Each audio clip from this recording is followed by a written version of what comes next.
Ya, assalamualaikum warahmatullahi wabarakatuh, Mas Oki Tama. Waalaikumsalam Mas Idris. Ya, alhamdulillah ya Mas Oki, kita telah dipertemukan di tempat ini ya. Lumayan apa ya? Lumayan membawa aura. Aura ya, bener. Aura yang. Ini jadi informasi ya buat teman-teman sekalian. Kita lagi ada di salah satu tempat terbengkalai ya di Surabaya, Mas Oki ya.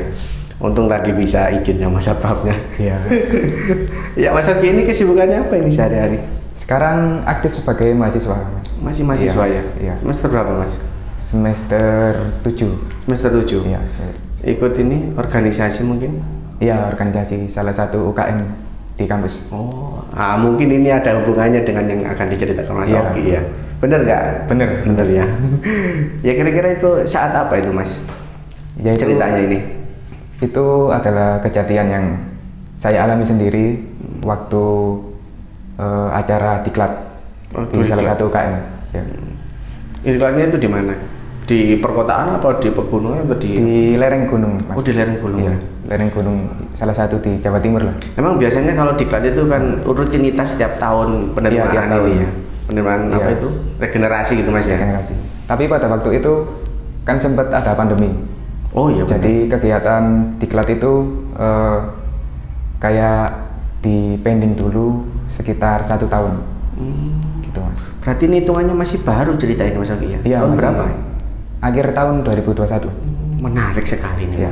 Mungkin bisa diceritakan langsung mungkin daripada penasarannya. Ya. Waktu itu mungkin dari mana, kronologinya kayak seperti apa? Silakan, Mas Oki. Ya, kejadian itu saya alami pada akhir tahun 2021. Itu saya dan teman-teman ada acara diklat. Dan kebetulan saya pada waktu itu jadi panitia sebagai pionir, Mas. Pionir itu kayak menyelesaikan tanggung jawab di jalur-jalur gunung. Oh, kayak survei dulu kayak gitu ya? Iya, survei dulu. Jadi mengamankan jalur sebelum peserta masuk ke dalam situ. Oh, siap. Tuh. Jadi saya dan 3 teman saya itu berangkat dulu H-2 acara. Tuh. Jadi kayak bersihin jalur, terus masang tanda gitu. Dan waktu itu kan kejadiannya pas pandemi dan jalur pendakian kan ditutup. Jadi waktu itu semak-semak terus rumput itu panjang-panjang gitu, Mas. Jadi saya kayak apa ya, bersihin itu sampai bersih. Jadi kami berangkat bertiga, Mas. Pada waktu itu saya, terus Mas Heri, sama Mas Takul gitu.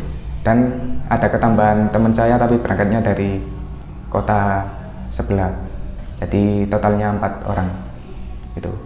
Jadi saya berangkat, terus nyampe sana itu teman-teman nggak langsung naik.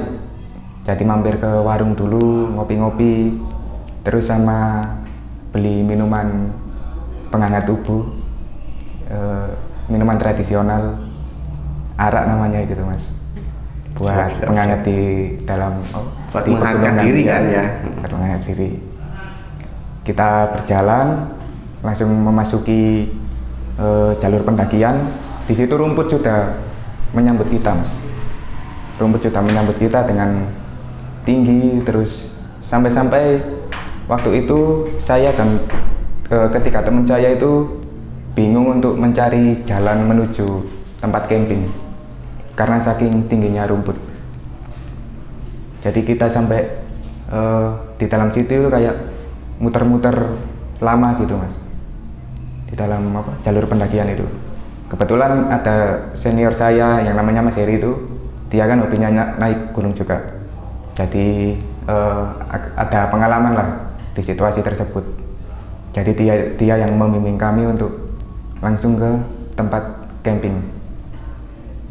Jadi kami camping itu di bawah pos 1 pegunungan itu. Di situ kan ada kayak warung juga. Kita camping di depan warung itu. Terus camping, kita masak-masak, terus habis masak-masak, ya acara lingkaran gitu, kita minum-minum dulu sambil merilekskan tubuh yang capek, gitu, Mas. Tuh. Tapi mungkin pada waktu kita ke sana itu kita kayak nggak assalamualaikum apa nggak izin, kita langsung mendirikan tenda dan ya senang-senang sendiri gitu mas. Kan kita tahu sendiri bahwasanya pendakian kan selama 2 tahun itu ditutup dan kita sendirian di situ, nggak ada siapa-siapa. Suasananya sepi terus sunyi gitu, yang terdengar hanya burung-burung dan suara ayam. Hewan. Iya, hewan. Terus selesai minum-minum, saya kayak kebelet BAB gitu. Jam berapa ya? Sekitar jam 12:30 malam. Jam 12:30 malam, dan di samping pondok atau warung itu ada kayak kamar mandi. Tapi kamar mandinya itu kamar mandi tempo dulu gitu. Kalau orang Jawa itu bilangnya itu jamban itu mas. Jadi kayak toiletnya itu jadul. Saya sempat ke situ untuk BAB dan saya lihat itu kayak samar-samar ada kerbau di situ. Kerbau? Iya, kan saya kan kayak orang nggak pernah ke situ mas ya, selama 2 tahun. Jadi saya berpikirnya itu kayak yang punya pondok itu melihara kerbau di situ. Tapi saya lihat itu secara samar-samar karena saya kayak kebelet tadi langsung masuk ke jamban. Itu saya di situ, tapi nggak lama saya mendengar kayak auman kayak macan gitu mas, kayak gitu. Itu mulai saya berpikir kerbau kok suaranya gini. Tuh. Ya mungkin kayak apa lah, saya kayak kerbau sakit mungkin ya mas. Saya acukan itu. Terus suara kedua itu dengar lagi mas, dan itu sangat kencang. Aungannya sama gitu. Gitu. Saya penasaran, kerbau kok suaranya gini. Saya keluar, ternyata kerbaunya itu nggak ada di situ. Yang saya lihat itu, yang pertama saya lihat itu kayak samar-samar kerbau, tapi pas setelah dari toilet terus keluar itu nggak ada kerbau di situ. Dan saya nggak bilang ke teman-teman dulu, karena kan kita ada tanggung jawab untuk menyelesaikan jalur yang masih belum dibersihkan. Itu terus saya menghilangkan pikiran-pikiran negatif. Saya mulai ke tidur di dalam tenda. Tidur di dalam tenda kan kita kesalahan lagi itu mas. Kita bawa tenda cuma 1, sedangkan kita kan berempat, dan apa ya, kayak tendanya itu hanya cukup untuk 2-3 orang. Lalu senior saya yang bernama Mas Heri itu mengalah untuk tidur di teras pondok itu mas. Pondok itu.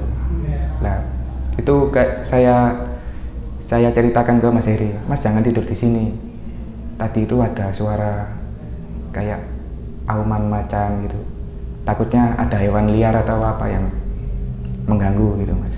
Ternyata Mas Heri itu setelah tak omongin gitu, dia langsung bakar menyan itu mas. Saya tanya, kenapa mas kok bakar menyan? Buat jaga pagar untuk kita. Mas Heri bilangnya gitu. Ya kan saya kan orang nggak pernah itu mas ya. Jadi saya percaya ke Mas Heri itu. Jadi kami tidur 3 orang di tenda. Sekitar jam 2:30 atau ya 2:30 lebih itu saya bangun. Itu kayak ada langkah kaki menuju ke tenda gitu mas. Saya pikir itu awalnya itu kayak penjaga hutan, patroli atau gimana. Kan pendakian kan masih ditutup, tapi kami nekat untuk lewat situ gitu. Soalnya perizinannya kan hari H-nya, tapi kami di situ H-2 sebelum hari H di situ. Tuh. Saya pikir itu penjaga, tapi pas saya keluar itu nggak ada siapa-siapa. Keluar tenda itu nggak ada siapa-siapa. Dan saya cek Mas Heri itu masih tidur di dalam itu. Saya mulai merinding gitu mas. Soalnya kan kejadian berurutan. Habis suara auman terus ada langkah kaki yang mengelilingi tenda. Terus saya mencoba tidur lagi dan nggak bisa tidur. Kayak panas gitu di dalam tenda. Padahal teman saya yang tua itu kedinginan. Saya bangunin itu, dia bangun. Cuma saya tanyain, nggak panas lah di tenda? dia malah bilangnya dingin gitu. Jadi saya sampai azan subuh itu nggak tidur. Pas dengar azan subuh, saya mencoba untuk tidur, itu baru bisa tidur. Dan bangun sekitar jam pagi lah, 5:30. Rutinitas kita jalani lagi, masak-masak dan lain-lain, bersih-bersih diri. Terus kita lanjut untuk survei jalur berikutnya, Mas. Kita bersihkan tuh. Ini siangnya? Iya, siang. Dan lagi-lagi kejadian aneh terjadi, Mas. Jadi pas kami berempat jalan, itu kayak jalurnya itu kayak apa ya? Kan seharusnya kan di titik itu ada cabang, Mas. Cabang jalur. Tapi pas kita jalan itu nggak ada cabang jalur. Jadi kita jalan lurus gitu. Sampai di suatu titik itu teman saya bilang, "Loh, ini jalurnya salah. Seharusnya kita nggak lewat sini." Tuh, kita berempat di situ kayak panik gitu, Mas. Kok ada jalur seperti ini? Padahal diklat-diklat sebelumnya itu nggak lewat sini. Terus teman saya yang Miftah itu inisiatif untuk mencari jalur. Jadi kita tunggu bertiga di satu titik itu, Miftah sendirian untuk mencari jalur. Dan kita menunggu agak lama itu, Mas. Kok gak balik-balik dia? Terus saya inisiatif untuk menyusul dia. Saya mencari dan gak ketemu si Miftah itu. Dan saya ingin kembali ke dua teman saya tadi. Itu kayak sudah gak ada jalur, Mas. Kan awalnya kan saya ngikutin jalur. Terus pas saya kembali itu sekitar 10 langkahan itu sudah berubah kayak pohon-pohon kopi gitu. Jadi awalnya jalur itu berubah kayak pohon kopi. Sudah nggak ada jalannya lagi berarti? Nggak ada jalan. Saya teriak memanggil Mas Heri dan teman saya itu nggak ada yang nyautin. Terus waktu itu saya kayak berdoa, kayak pasrah gitu, Mas. Terus tiba-tiba si teman saya Miftah itu datang, Mas, dari belakang. Ngomong, "Mas, laporan gini. Ngapain di sini?" Gitu. Terus saya kaget. "Loh, saya cari kamu tadi. Kemana kok lama gitu?" Ternyata si Miftah ini bilangnya itu kayak jalurnya lo ini, Mas.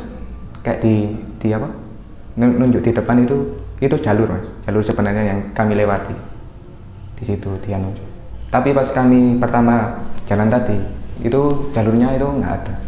Dan teman saya dua, Mas Heri dan satunya itu Mas Kutil itu juga nggak lihat jalur tersebut gitu.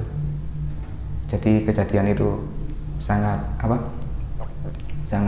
shock bagi kami, karena kan awal-awal sudah ada kejadian aneh tersebut gitu, Mas. Terus lanjut lagi kita perjalanan ke tenda. Di situ kita mulai kayak refleksi diri gitu, Mas. Saya kan cerita tadi malam saya gini, terus tadi siang barusan kita juga jalurnya itu kayak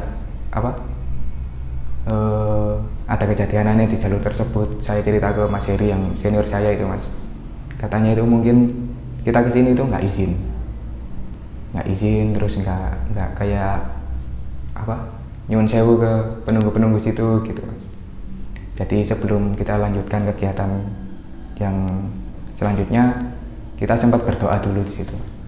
Berdoa melingkar kayak berdoa kepercayaan diri masing-masing. Gitu. Terus sore itu mau ngelanjutin lagi, ternyata hujan deras gitu.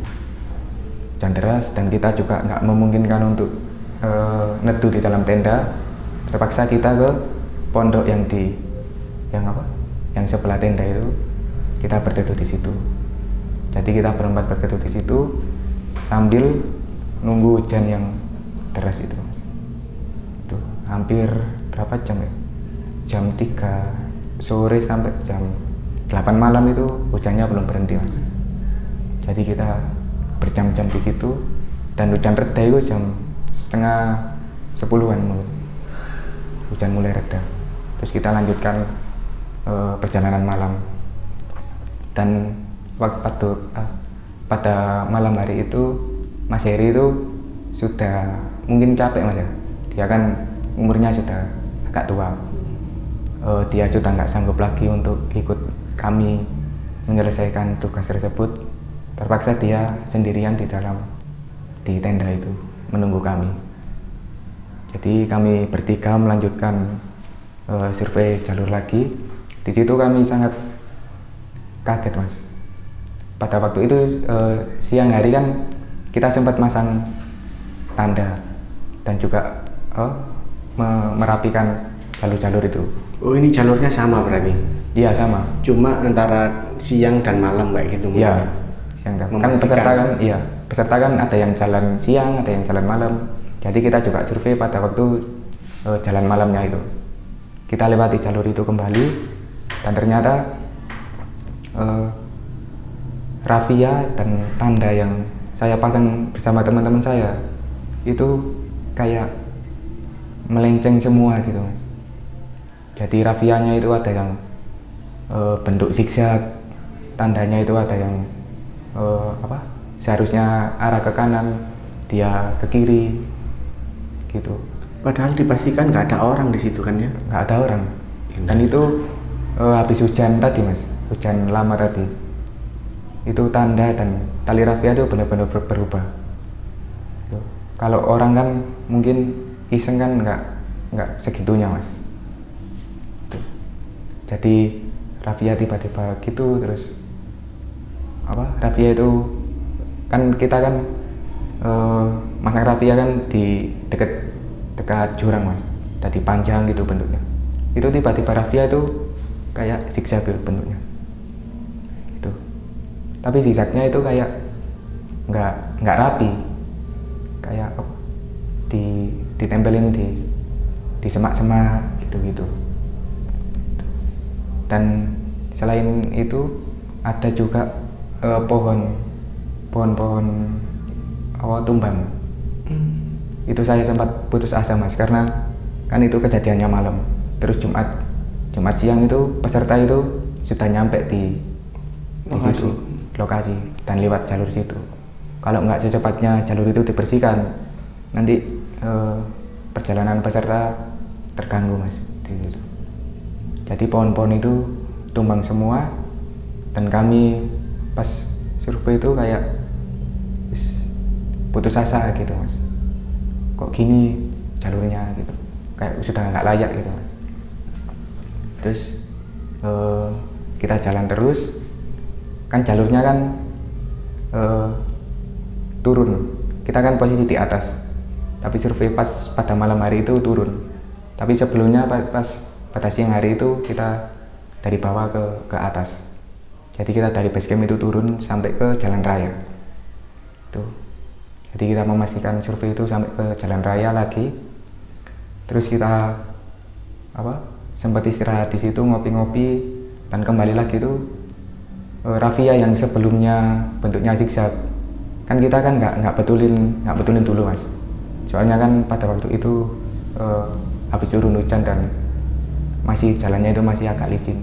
Jadi kita inisiatifnya itu pas dari bawah ke atas itu kita betulin rafia tersebut. Dan anehnya pas kita kembali itu rafia dan tanda yang berantakan itu nggak berantakan lagi Mas. Kembali ke semula. Rapi. Itu awal saya berpikirnya itu kayak masa ada kayak hantu yang mengganggu gitu Mas.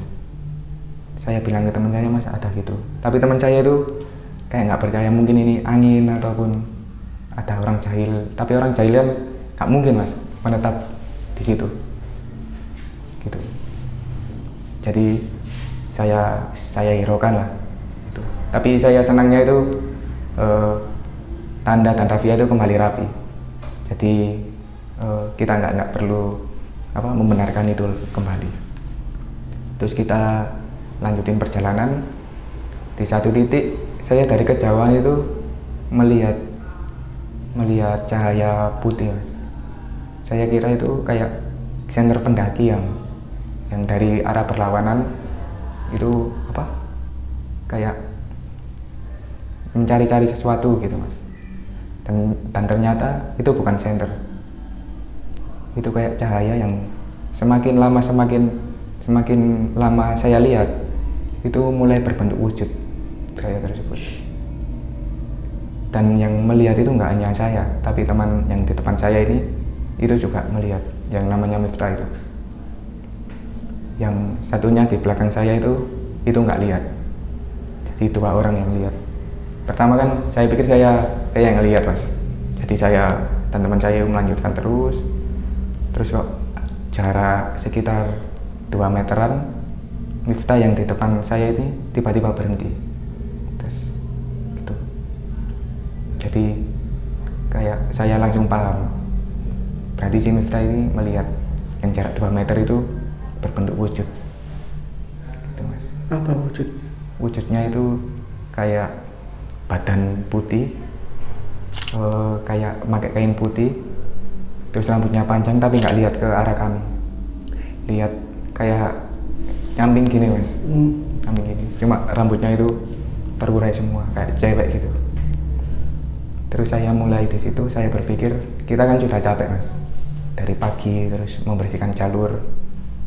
Terus saya mulai memberanikan diri, ayo maju terus, kayak lawan ketakutan ini, supaya kita cepat di tenda dan cepat istirahat gitu. Terus Miftah dengan badannya yang kaku, saya bimbing untuk jalan. Semakin saya mendekat, dia itu semakin menjauh mas. Jadi ini kan jalur, saya dan Miftah dan teman saya itu jalan. Terus sosok itu lewat di depan kami, dan itu baunya sangat-sangat wangi. Kayak kembang melati, baunya itu seperti bau kembang melati, jadi sangat wangi. Dan kami di situ sangat ketakutan, soalnya kan teman saya Miftah itu baru pertama kali lihat itu, dan badannya itu sangat kaku untuk jalan. Jadi kami jalan ke tenda itu pelan-pelan di situ. Itu pelan-pelan. Terus pada waktu mau ke tenda, si teman saya Miftah ini mau kencing, mas. Terus saya antarkan ke toilet, dan ternyata teror itu nggak berhenti, mas. Yang tadinya saya melihat kerbau di belakang pondok itu, kan toiletnya kan di belakang pondok. Yang awalnya saya lihat kerbau, di situ saya lihat kayak ada mata merah yang melihat ke kami. Itu matanya besar, mas. Jadi melihat, tapi saya nggak melihat badannya, cuma matanya. 2 melihat kami kayak menatap dengan tajam. Tapi saya hiraukan di situ. Laki-laki si Miftah juga melihat itu, mas. Tapi si Miftah ini bilang ke saya, kan pada waktu itu ke toilet, terus dia keluar, dia nggak menghiraukan. Terus pada waktu di tenda, dia bilang, mas tadi lihat sosok genderuwo tadi situ. Saya jujur ke Miftah, saya nggak lihat genderuwo, tapi saya lihat mata yang berwarna merah. Tapi si Miftah itu nggak hanya lihat matanya, mas. Tubuhnya dia itu jelas. Jadi kayak bulu-bulu panjang, terus badannya besar. Itu Miftah itu lihat sosok itu dengan jelas. Itu, mas. Itu terus Miftah berpikir, mungkin ini gara-gara awal kita datang, kita nggak izin. Terus kita juga membawa minuman-minuman keras. Tuh. Terus kita masak itu kayak pas masak terus membersihkan tempat masak itu, buangnya itu ngawur. Buangnya kayak di pojokan gitu, mas. Ngawur gitu. Mungkin ini pesan untuk kita untuk berhati-hati gitu, mas. Terus saya bilang ke Mas Heri yang senior saya, cerita kejadian tadi. Mas Heri bilang, sudah, kita di sini niatnya baik, niatnya kan kayak kegiatan, tapi mungkin ada tingkah laku kita yang salah di situ. Itu lagi-lagi kita melingkar dan berdoa untuk keselamatan kita selanjutnya. Dan Mas Heri lagi-lagi juga menyalakan dupa lagi gitu, Mas, untuk memagari kita. Dan kita tidur di situ. Saya nggak bisa tidur, gelisah di situ. Dan si Miftah ini juga nggak bisa tidur. Terus teman saya satunya yang apa, nggak dilihatin apa-apa itu, dia itu kayak bingung kepada kami gitu, Mas. Loh, tadi lo saya dari awal kesini tuh nggak ini apa, nggak dilihatin sosok apapun, malah kayak dia merasa nyaman gitu di tempat itu, Mas. Tapi saya dan Miftah itu apa ya, kayak diteror terus gitu. Dan itu di dalam tenda itu kita ngobrol tentang kejadian ini, ya mungkin memang kesalahan kami tadi gitu. Dan kita mencoba untuk tidur, dan ya alhamdulillah bisa tidur. Di hari selanjutnya kan pagi, kita harus bangun pagi dan melanjutkan perjalanan lagi. Kita bangun pagi, bongkar tenda, dan ya bongkarnya dengan cepat-cepat gitu, Mas. Soalnya kita mengejar waktu karena jam 11 siang itu peserta itu datang, peserta iklan. Jadi kita bongkar tenda dan membersihkan tempat tersebut. Lalu kita kembali ke villa yang kami sewa di situ. Gitu. Jadi saya ke villa dan menyiapkan segalanya. Terus jam 11 siang peserta dan panitia yang lain itu datang. Terus tanya, gimana jalurnya? Gitu. Saya jawab aman, tapi ada kendala yang kayak jalurnya kan ditutup, terus nggak semua bisa kita bersihkan gitu, Mas. Itu, tapi bisa dilewati. Itu. Jadi peserta datang, terus kegiatan di situ. Malam harinya peserta itu naik ke jalur yang saya bersihkan tadi, sampai ke pos terakhir itu peserta itu lewat di situ. Dan di tengah-tengah kegiatan pas peserta jalan sampai ke pos terakhir itu ada salah satu peserta yang kesurupan di situ. Itu sekitar jam 12 atau jam setengah 1 malam. Itu ada peserta yang kesurupan. Dan itu kesurupannya itu kayak dia itu nembang Jawa gitu, Mas. Nembang Jawa, terus apa, kayak ngomong tapi ngelantur gitu, kesurupan. Dan di situ kan banyak panitia, dan ya alhamdulillah ada panitia yang bisa mengatasi hal tersebut. Itu. Tapi bisa keluar itu? Yang itu, kesurupan itu? Kesurupan itu lama, Mas. Jadi pas disadarkan itu nggak langsung sadar, tapi dia kayak linglung sampai pagi gitu. Oh, anaknya itu sampai linglung? Iya, anaknya sampai linglung. Astagfirullah. Kan kesurupan itu langsung dievakuasi, dibawa ke villa. Tapi masih linglung? Masih linglung. Tapi kegiatan itu berjalan sebagaimana mestinya, Mas. Jadi ada kesurupan itu kita nggak menghentikan kegiatan, tapi kita lanjut lagi. Tapi alhamdulillahnya masih bisa diatasi kan? Masih bisa diatasi. Gitu. Dan anehnya lagi, dia kesurupan itu di tempat yang awal tadi kami kesasar itu, Mas. Yang semestinya ada jalan cabang, itu pas saya kesasar itu nggak ada. Dia itu kesurupannya di situ. Tuh.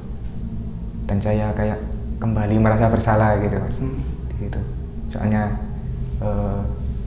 saya di situ kan pertama kali, tapi saya melakukan hal ceroboh yang mungkin mengusik penjaga hutan tersebut. Iya, mungkin. Tuh. Tapi secara keseluruhan acaranya berjalan lancar ya, maksudnya ya? Berjalan lancar. Di luar dari Mas Waki ada gangguan tadi. Iya. Di luar Mas Waki mungkin yang pertama-tamanya tidak permisi dan melakukan ritual menghangatkan diri tadi ya. Iya. Tapi beneran merinding aku ketika Mas Oki cerita tadi sama si siapa itu, Miftah itu ya. Si Miftah itu. Benar-benar ada sosok di depan, Iya, Mas. rambut putih dengan kondisi alam yang gelap gulita, hutan seperti itu. Waduh, nggak bisa bayangin aku gimana posisi situ. Kalau aku mungkin pasti lari ya, kalau nggak lari pasti ngompol mungkin ya. Kalau pada waktu itu saya nggak capek lari, Mas. Tapi kan saya di situ kan kami kan juga merasa jengkel. Jengkel itu awalnya kan rafia kan rapi terus berantakan terus rapi lagi, itu kita jengkel itu, Mas. Kita mengumpat di situ jujur. Kita mengucapkan kata-kata yang tidak semestinya. Terus misu lah ya. Iya, miso. Tapi kita kayak di situ kayak menantang Makhluk itu. Pas sebelum ketemu itu tadi. Terus pas balik Ternyata ditemuin. Ternyata mereka juga dengar mungkin ya. Mungkin, Mas. Bahwasanya Mas Oki dan teman-teman nantang mereka. Tapi emang sih katanya teman-teman itu ketika kita kondisi capek ataupun mental down itu malah nggak takut sama sekali mungkin sama makhluk-makhluk seperti itu. Iya. Malah cenderung kita mana kamu Iya. ayo sini muncul loh kayak gitu ya. Soalnya kan kalau kita takut kan sudah nggak ada tenaga untuk takut, Mas. Di dalam posisi tersebut kita mau nggak mau memberanikan diri gitu. Benar. Tapi lah mungkin itu bisa dijadikan pelajaran untuk diklat-diklat selanjutnya mungkin ya. Iya. Karena yang paling penting yang pertama permisi dulu, yang kedua mungkin kayak menghangatkan tubuhnya itu dikurangi mungkin ya, atau mungkin bisa dibawa dulu sebelum sebelum ke atas Iya, mungkin ya, sebelum ke sebelum atas. ke hutan-hutan mungkin seperti itu. Iya, banyak pelajaran yang kita ambil dari cerita Mas Oki. Mudah-mudahan nanti khususnya buat Mas Oki dan teman-teman bisa diperbaiki lagi ke depannya acara-acara selanjutnya seperti itu, Mas Oki ya.